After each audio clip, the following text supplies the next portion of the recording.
Hello everyone, welcome to the program. This is Politics Today live on Channels Television. I am Sean Kimbalwe here in Abuja. Let's bring you up to speed with some of the stories that you need to know this hour. We begin with the story debunking a viral fake letter. The son to the former military president Ibrahim Babangida, Mr. Mohamed Babangida, has debunked the viral letter of rejection of his appointment by President Bola Tinubu to head and chair the Bank of Agriculture. Mr. Babangida told Channels Television that the president made him an offer and what was credited to him is not from him.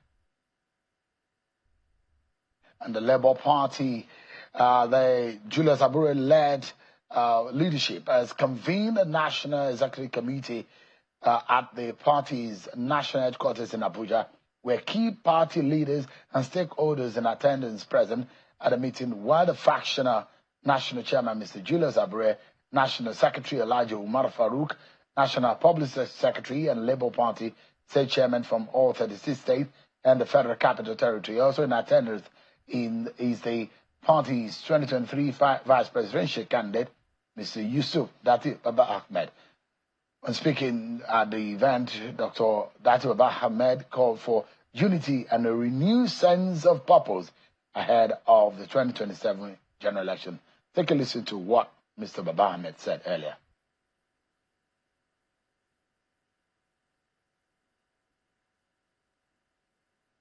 I am here as a peacemaker, and I'm also here to reconcile divergent opinions.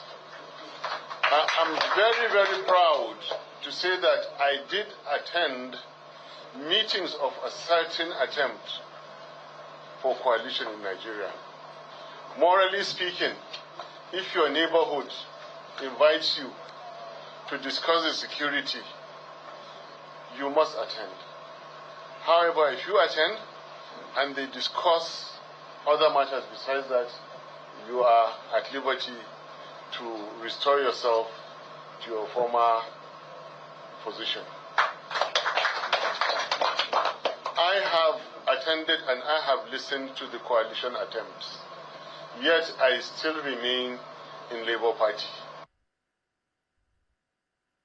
Well, today we saw on the street of Nigeria some retired police officers across the country who staged peaceful protests to express their frustration over what they describe as years of neglect, poor welfare, and non-payment of pensions. The protests, which took place in Abuja, Jos, and Jalingo, brought to the fore the plight of officers who say they are being abandoned after decades of service to the nation. In Abuja, social activities convener of the Revolution Now movement, Mr. Omoyele Sowore, joined the protest demanding for the scrapping of the controversial contributory pension scheme. Take a listen to him. All this promising going on and done, National Assembly, we have no more interest on them. We have lost confidence on them completely. What we need now, we need our gratuity should be paid to us immediately. Our pension, contributing pension that is hijacking by the so-called PENCON should also be given to us. Our concern is the well-being of these men, how they get their entitlements for those who are serving and those who are retired and those who are dead as well, whose family members have not been paid their entitlements. We are asking that there's no policeman in Nigeria that should not have a life insurance. There is no policeman in Nigeria that should earn less than 500,000 naira per month. Sure. The reason is that you cannot ask the police to be guarding a bank and the bank manager is better paid than the police that is protecting the money. Well, those are thoughts on the street earlier today. Well, the Inspector General of Police, Mr. Kade Egbetokun, is assuring retired police officers that the management of the force is committed to the welfare of serving and retired personnel. He says the welfare of retired police officers is being addressed, but the exit of the police force from the contributory pension scheme is not something that can be activated immediately. The IG, however, advised the leaders of the protest to refrain from spreading wrong narratives as the force cannot abandon their own. Take a listen to the IG. They gave us notice that they will be coming out today for protest, and we responded that we will welcome them, we will accommodate them. Okay? After the protest, I decided to have a meeting with them. They have been able to tell us their grievances. I've taken note of all their complaints, and many of what they are complaining about are things that we're already addressing, which they don't know. So I've been able to explain all of that to them, and I think they have a better understanding of what the issues are, and I don't think they will come out again tomorrow to protest. Thank you. Before we get into our conversation tonight, let's tell you now that Nigeria's gross domestic product GDP as of 2019 has now been rebased to 205 trillion naira. And the statistician general of the Federation, Mr. Adeyemi Adeniran, says the figure, according to him, showed an increase of 41.7% compared to the figures obtained during the 2014 GDP rebasing exercise. Adeniran says top 5 performing sectors include crop production, trade, real estate, telecommunications, and the oil and gas. The recent rebasing covered the period between 2019 to 2023, using 2019 as a new base year. Tonight, our attention will be on the state of the nation and a lot of issues regarding the minds of many Nigerians, and perhaps we'll also touch on the state of affairs of the People's Democratic Party, PDP. I'm being joined tonight by the former governor of Benue State, Mr. Samuel Ortom, who is live for us here in our Abuja studio. It's a pleasure having you, Governor Ortom. Thank you very much, sir. Thank you for hosting me. Retired governor, isn't it? Of course, I completed my second tenure. So should that be retired or completed term? Completed term. You are resting. You've done your bit. Well, yeah, I'm back to my farm. How would you? So you're a farmer now? Not now. I've been a farmer. What do you farm? What crop? Grains, rice, maize, sorghum, and of course I'm into processing of rice, maize, and feeds. So you're getting your hands dirty. Yeah, which is good. I'm very busy with my. That's good. But you do the farming mostly in Benue? Yeah, in Benue, just in Benue, not outside of Benue. Yeah. But is the insecurity affecting you, or you have your farmland properly protected? I've been affected. 90% of my farmland is under siege, and I can't go there. What I'm doing is basically farming within Makurdi. Every other thing in my village is about 50 kilometers away from Makurdi. I can't go there. It's under siege. We thought the areas and the fringes like Logo and the rest are the ones. Well, we have border with Logo and then Nasarawa State and all that. And it's a terrible experience we're going through. I mean, I thought you complained a lot about insecurity in Benue State. Of course, as governor. As governor. Yes. And you said that some of you were glorified security executives, that you were more like a class monitor. You didn't have so much power to be able to secure your state. I mean, how sad is that narrative? Yet you are being called the chief security officer of your state, and unfortunately you don't have control and power. Was that the case? You know, our constitution recognizes local government, state, and federal levels are tiers of government. And each of these tiers of government have a role to play. For me, it was meant to be complementary. And when I felt then that the state government were not performing their role, I raised alarm. And I did it. I did what I was supposed to do as governor of Benue State, in collaboration with the local government, traditional rulers, and stakeholders of my state. And I provided a solution that If the federal government then had cooperated with me today, we wouldn't be facing what we're facing today in Nigeria. You were frustrated under Buhari government. Of course. I said it. It wasn't hidden. And I raised alarm several times. And I was key to all those different programs that they brought to execute the evil agenda that the then government had on Nigeria. Be it Ruga, be it cattle colony, be it livestock development program. All those things were just a camouflage to deceive Nigerians. And I raised alarm. Each time they brought it, I stood against it. It's unfortunate that they never listened, because I gave statistics and what is obtainable in other countries. For instance, all these cattle you hear about, they are creating problems between farmers and herders. There is nothing like farmers and herders crisis in Nigeria. Really? Yes, there is nothing like that. So farmers and herders don't clash?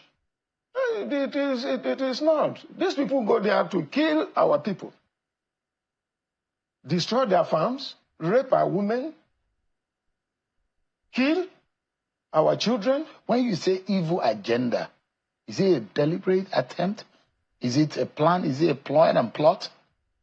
Well, for me, that government was evil because it was deliberate. The government of Buhari? Of course. Evil against fellow Nigerians that they led? Well, I don't want to talk about all Nigerians, but I talk about my state. What particular? And it might be unfair to say that the Buhari government had a particular personal interest against your state.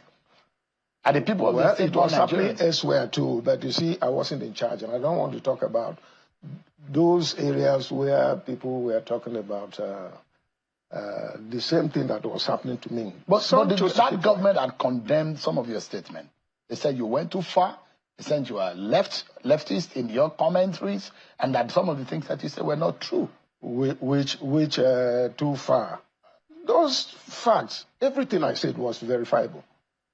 And it was very clear. I said it. All the cattle they are talking about here, that farmers said that's crisis.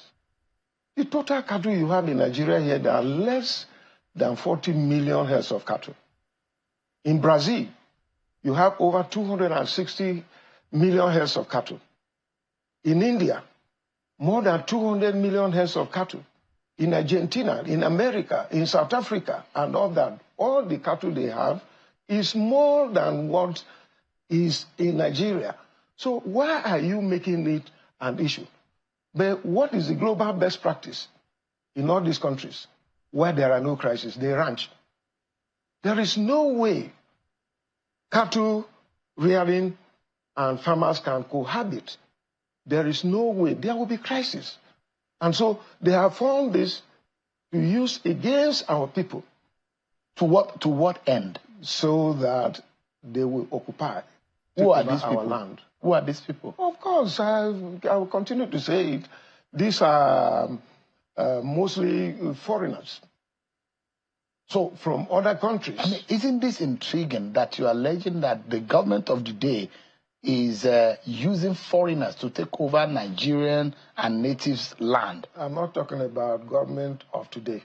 I'm talking of the then government. Absolutely. That's what I'm saying, that the government at the time of Buhari, the late President Buhari. I accused them. I told them they were complicit because deliberate effort was not made to stop the incursion and invasion and the influx of these people into our country. Who are these people? Who are these? Of course, they are Fulanis now. They're foreign Fulanis? Yes, foreign Fulanis who came in. We have Fulanis here. Even in my government, I had Fulanis who were working with me. We had no issue with those people. But you heard a prominent Nigerian came out on national television and did say that the Fulanis is a global personality. He does not have boundary. He is free to move into any part of the world without visa. Which countries are these people from? Well, I don't know.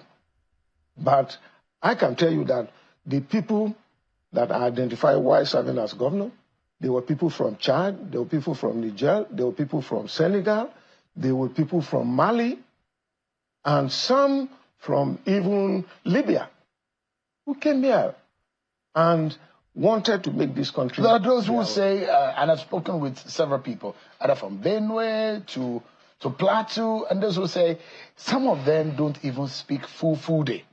That is known to be a language of the average Fulani man. Well, I don't know about that because I don't know the Fufude language and I don't speak it. I don't understand it. If somebody speaks, I won't understand. I don't know about that.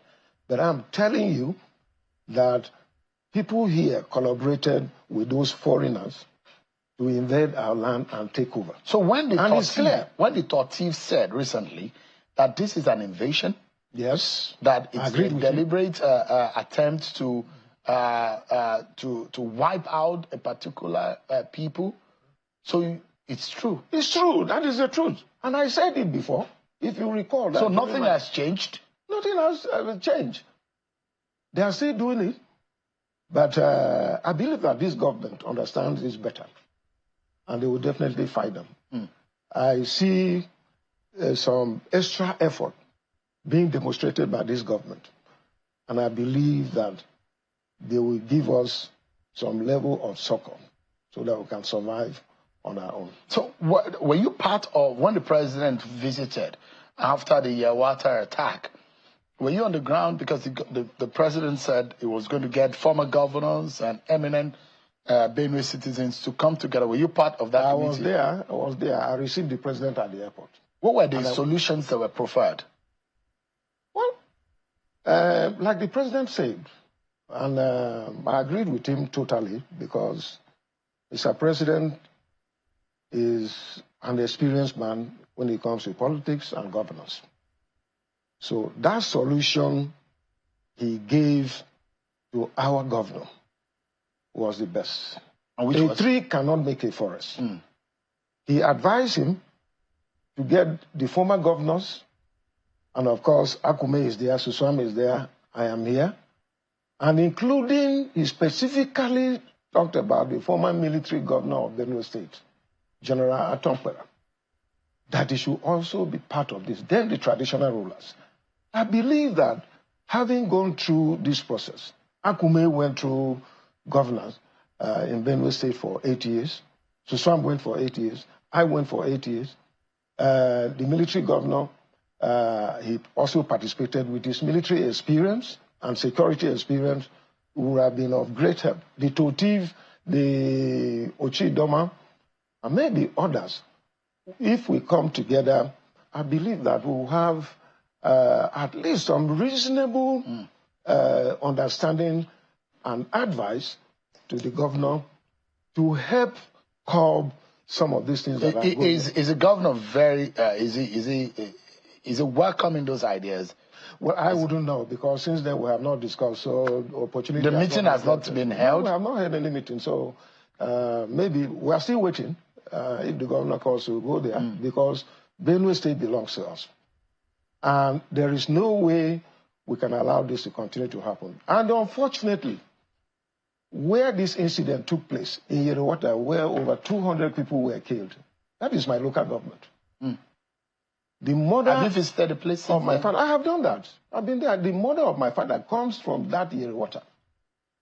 So it's good. It's as good as home. It is my place, and we're waiting for the governor.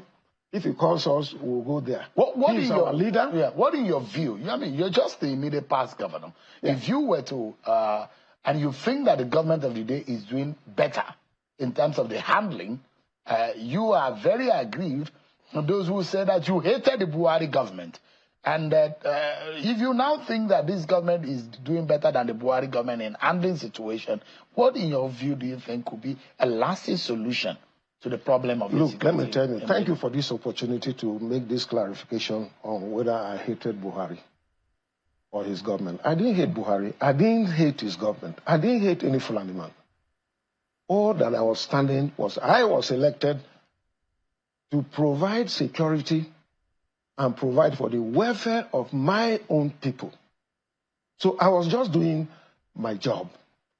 And I did accuse the last government for not doing enough to curb the security challenges that we had, allowing Fulanis coming in and taking over our land, sending away our people, killing our people, and so on.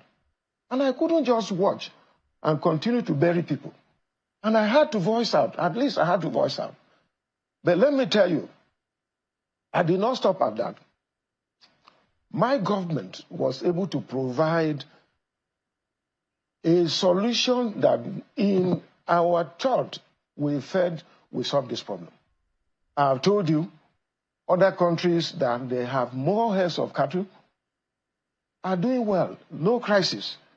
But in Nigeria, where you have even less heads of cattle, complaints every day, attacks and killings and so on, even where there are no heads of cattle, they go to kill.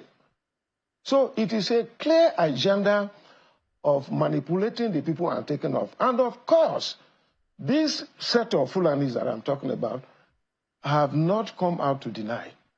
There is a group called Meyakiala, Katan Hore. This is a very violent group of the Fulanis that go out there to kill and commit all sorts of atrocities. The one, Meyakiala, cattle breeders, those ones are more involved in marketing and all that. They are more friendly, and during my time, we had a lot of dialogue. But would it be right for you to have labeled an association of professionals as violent people? Which professionals? You're telling Meyakiala Katan Hore, as I talk to you, their president is in detention. You heard of what he did, raising a militia without permission of government. He was arrested, and up to today, to the best of my knowledge, he's still in detention.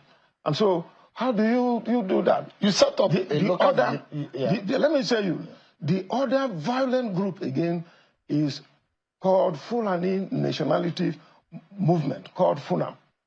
They came out and they said it, and my report to the presidency, to the security agencies, all of it, that they are going to kill, they are going to rape, they are going to maim, they are going to destroy and do all sorts of things. And they did it. These were the same people who attempted several times to assassinate me. Only God protect me. Yes. How? As a sitting governor? As a sitting governor, yeah. What were you not in the country? But when you say that, now you're here on this program and you're saying it, and those who say you have all of the apparatus of state to protect you, and just a group of people are planning to assassinate you. It was because of the security personnel that I had on me that stopped them from assassinating me. They attempted it. They failed because I had security with me. When I went to one farm, they attempted. They shot at me, and my security personnel resisted it. You know? So these FUNAM have come out to say that this is what we're going to do. That they will take Nigeria to become their country and make it their own country. That they have no other country around the world, but they want to make Nigeria to be their own country. These are things I said. I reported to the presidency. I reported to the DSS. I reported to the police. Those documents are there. And I told them, so these people were known. And these are people that each time I report, there was no response. And that is why I say that this government is better. You heard when our people were attacked and the then government, the president, visited, what did he tell us? He told us that we should go and learn to live with our neighbors. So we should learn to live with our killers. Even when I applied that, give us license to buy AK-47 so that we can empower our local vigilante group, it was rejected. But you see, the difference is this. This government, when the Yelwata attack happened, the president went there himself And the president ordered the security agencies to apprehend those people. This does not happen when the former government was there. These are things that makes me appreciate the current government for taking steps that will curb. You set up a local outfit, a local security. They were called the vigilante, local vigilante, and security outfit. We call them community volunteer guards. Yeah. But how effective was that? Very effective. But the only thing you asked for that, you wanted them to carry arms. AK-47. I was given permission by the Inspector General of Police to buy arms for them. Arms, but it was restricted, not automatic weapons. A pump action. Pump action. That we bought. And it was very effective. So you support that people should protect themselves? Very well. Because that is the only way out. If government cannot do it at this level, let them protect themselves, at least at that level. But we regulated it. There was a law that established the community volunteer guards, which was enacted during Governor Akume's time. We dusted it, made some amendments, and bought this pump action for them, and got the traditional rulers, stakeholders in every kindred to nominate people to be part of this. So in every kindred, you have these community volunteer guards who were there, and the divisional police officers was the armory, and they helped in training them, and they were reporting to them. They were complementing what the conventional security agencies in Nigeria. Would you say, Governor Ortom, that you failed in being able to protect your people? Well, I did not fail. Or you were not successful? I was not successful because of the impediments I had with the federal government. Otherwise, if those community volunteer guards were given automatic weapons, just like those bandits and terrorists come, they would have succeeded. But those who said that you could have also employed technology and other measures which are allowed by law to be able to protect your people better. Technology was employed. We had CCTV cameras, and we had drones. But what will drones do? To identify where those people are coming. But how can you compare someone carrying AK-47 with 100 people carrying pump action? What would they do? They have limitation. In fact, the one person carrying automatic weapon like AK-47 or 49 or 79 or whatever will eliminate the 100 people. That one person alone with an automatic weapon can do that. Let's take our first break on the program, Governor Ortom. But when we return, I'd like to know your view about Atiku's resignation from the PDP, the G5, and those who say you betrayed some people within the party and your allegiance you sold for the other side of the political divide. That's going to be our conversation when we return from this break, everyone. Join us again.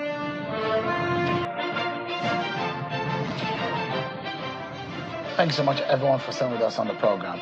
I've been speaking with the former governor of Benue State, Governor Samuel Ortom. Thanks so much, Your Excellency, for your time tonight. Thank you very much.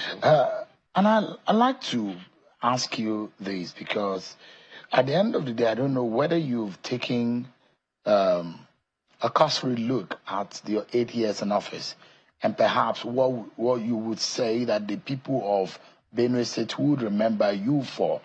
And statistics under your government are not some of them are not very good. Some, according to reports from the Nigerian Security Track, over 1,000 lives were lost in different conflicts. And the welfare, there are a lot of IDPs in your state. There are a lot of people who complain about welfare, lack of welfare. Would you say you did well for the people of your state? Well, my coming in had very good intention for my people, because I'm a grassroots man. I'm not from a wealthy family. And I was a local government chairman. But been in the party leadership for a very long time, then became national auditor, and then minister, and then went back. And overwhelmingly, the people voted me as governor of Benue State. Now, I had very good intention because Benue State as a food basket of the nation. One thing I noticed, having served as Minister of Industry, Trade and Investment, I discovered the gap that was existing in Benue, which was processing. And I felt that if we go into processing, this will help. Unfortunately, the issue of crisis, like you have acknowledged, it wasn't just Fulani crisis alone. There were communal crises that were also there. But we did everything. We were proactive and we took steps anywhere we had a crisis to ensure we covered it. That was what led to us establishing community volunteer guards, because we discovered that the conventional security agencies were not enough. So those were distractions for you to perform? They were distractions. But above all, you will agree with me that during my time as governor for 8 years, we went through recession 2 times, and then the issue of COVID also came in. Revenue had dropped, business activities had dropped, and so on. So it was quite taxing and challenging. The worst thing was the issue of payment of salaries, pensions, and gratuity, which I inherited over 72 billion naira. This was an accumulation from past government, right from Aperiku to my predecessor. And it was a very big tax because Benue State, apart from farming, is a civil service state. I knew this, but I was restrained. And above all, I had an unfriendly federal government that could not allow me to collect loans to clear some of those things. But what I did was to take steps, lay a foundation. For instance, for the first time, we were able to domesticate the Pencon law in Benue State. As at the time I was leaving, 8 billion naira was in the account.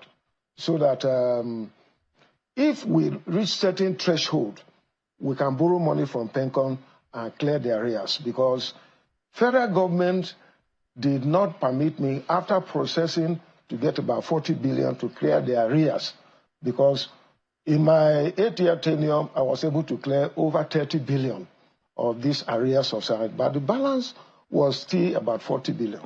I was not allowed to have this asset. But the livelihood and the average person in Benue State, their lives seem to have been worse off when you left them than you met them.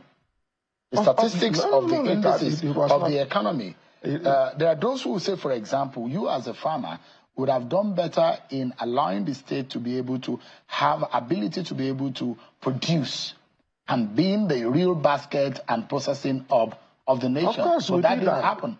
We provided Were you able to set up any Yes, we were better off. We provided implements for farmers.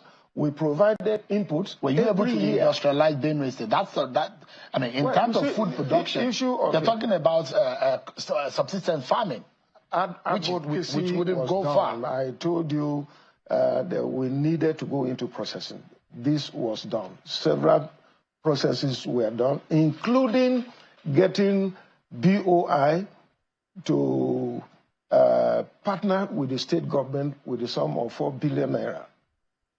So that people can take small loans, even when you cannot do processing to finishing product. At least you can do semi-finished product. And but Governor, what would you say was your legacy as governor for 8 years? One, we were able to construct roads, open up several communities. But I see complaints about that. A lot of bad roads leading from the farming communities into the main towns. It is not something you can do overnight. You can't do everything. We have 23 local governments in Benue State. I know that in my own local government, leading to the headquarters of our local government, we constructed 45 kilometers of road. And then from the headquarters to the boundary between Nasarawa and Benue State, it was 32 kilometers of road. We did that. We did 4 kilometers of road in Vandika. We did asphalt road in Makurdi, several roads, up to 9 different roads, amounting to several kilometers. But in Makurdi alone, asphalt road, concrete drainages, concrete bridges, which we constructed. In education, we also impacted. We're able to reach out to all sectors of the economy. We didn't just reduce the performance of your students didn't improve. Of course. It did not improve in terms of the rating. Benue students have not done better in your time and in office. Well, I've not looked at the statistics. I don't look at the statistics, but we did everything possible to ensure that we have better secondary school, we have better primary schools. We renovated and upgraded and built over 1,000 block of classrooms, a block of 3 classrooms per unit in several communities in Benue State. They were all over the place. We provided instructional materials, including desks. Our pupil and students were sitting on the floor. We provided plastic desks in collaboration with UBEC. Governor, your time also saw the kind of politics that you played, which has been heavily criticized. And there are those who say you were much of a betrayer to your own party. Why did you betray your party? Which betrayer? In pursuing my own interests and the interests of my people. What is the interest of your people? The interest against the interest of your party? Yeah, the interest of my people is that you provide what they want. For me, you work against the interest of let me tell your party at the presidential election. And openly you did it. Okay, now you are there now. We explain to you. But let me tell you, there are many definitions of what politics is. But me, if you ask me, I can describe politics as a game of doing what your people want. Not what I want. So your people wanted you to betray Atiku Abubakar and the PDP? Of course. So you were happy to have worked for the APC and Labour Party? Well, let me tell you this. Well, why not? Politics is a game of interest. It's a game of interest. And if I have somebody working against my interests and the interests of my people, I have to fight back. Who was it that was working against the interests of your people? Did Atiku work for my interests or the interests of my own people? What did he say when his kinsmen were killing our people and destroying Are you to blame Atiku for those who are killing the people in Benue? I did not blame him, but I am saying that and people say that they will not vote for him. But what was more important was for him to also appreciate what we felt. For instance, we were preaching equity, fairness, and justice. How can you explain to me that a northerner won presidency for 80 years and then another northerner from the same ethnic group? Our democracy have not gotten to that level. We win another presidency for another 4 years or 8 years, or the case may be. We say that no, it is in the unwritten agreement or unwritten constitution that the North will do 8 years, the South will do 8 years. So we believed in the Southern presidency, not Northern presidency. So we said it was very clear. And right from the beginning, that was why some of us supported a Southern presidential aspirant. And eventually... Which is not a candidate of your party. Of course. That those who say you supported Peter Obi, you supported... When he became a candidate, but during aspiration, I supported Wike, who of course was from the South. Mm-hmm. You know? But at the poll in the presidential election, you worked against Atiku Abubakar in Benue, and you worked for Bola Tinubu and Peter Obi. Is that right? I did not hide it. Even before the election. Do you regret doing that? I have no regret. As a PDP man, PDP governor, working against your party for another party? That is the problem we have in our politics in Nigeria. We shouldn't just be looking at politics. We shouldn't just be looking at those alphabets.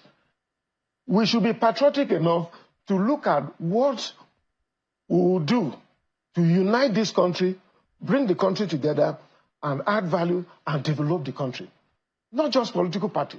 And look, let me tell you, politics is a game that is anchored on the rule of law. Do the right thing, whether it is written or unwritten. I did not just reconcile in my head how Atiku will be... So are you surprised that Atiku left the PDP? I'm not surprised. It's a normal thing in politics now. You see, is it the first time he's leaving PDP? Is it the first time he's leaving other party? Was he not in APC? He left now and came back to PDP. And this is not the first time. So even me, as I'm sitting here, this is not the... your final bus stop? No. Are you planning to leave the PDP? No, why should I leave the PDP? I'm in PDP. Why I left PDP? There are those of you who say you are one leg in PDP, one leg in APC. I have not said that to anyone, and I will not say it. But the G5 is being seen as governors who had one leg in the party, one leg out, and worked against the interest of the PDP. Let me tell you, that they are APC. That's what they call you. We work against the people who were working against our interests. So what is happening now? You are working against Seyi Makinde. He used to be one of you. What happened? Why did you fall out? We are still friends. We are discussing. He's no longer in the G5. We may have disagreement. It doesn't mean, even in 2023, we did not go one way now. Did you go one way? We strategically supported the 2023 election because all that was concerned, our common interest was that the presidency should go to the South. So even during the election... So what's the fight between you? What's the issue with Seyi Makinde and some of you in the G5? Politics is all about conflict and conflict resolution. Are you resolving it? It's not that at all times you'll be drinking... So you are siding against Wike against Seyi Makinde? Well, I'm not doing that. I'm an elder person amongst the G5. Mine is to bring people together. And we are discussing whatever are the differences, we will try to reconcile them. Governor Ortom, give me a moment. I still have a few more questions to ask you, but we need to take another break. We'll be right back after this.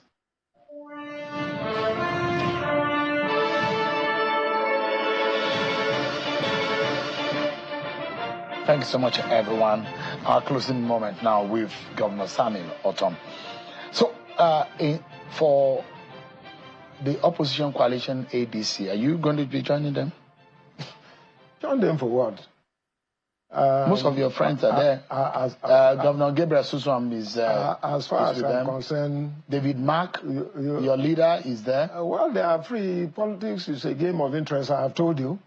People are free to join any coalition if they so wish. But for me and the people that I lead, I'm the leader of PDP in Benue State. I'm a BOT member of PDP. We still remain there. What I can tell you is that we're not joining any coalition. We have met and resolved that there is nothing like coalition that we will join. We have no business with that. They promise that they will make Nigeria better. Which Nigeria better? That Nigerians are suffering. The party. Do they have the party? Is the ADC their platform? Yeah, people were there before they came. Atiku has gone to the ADC. People are in court now. They are in court with them.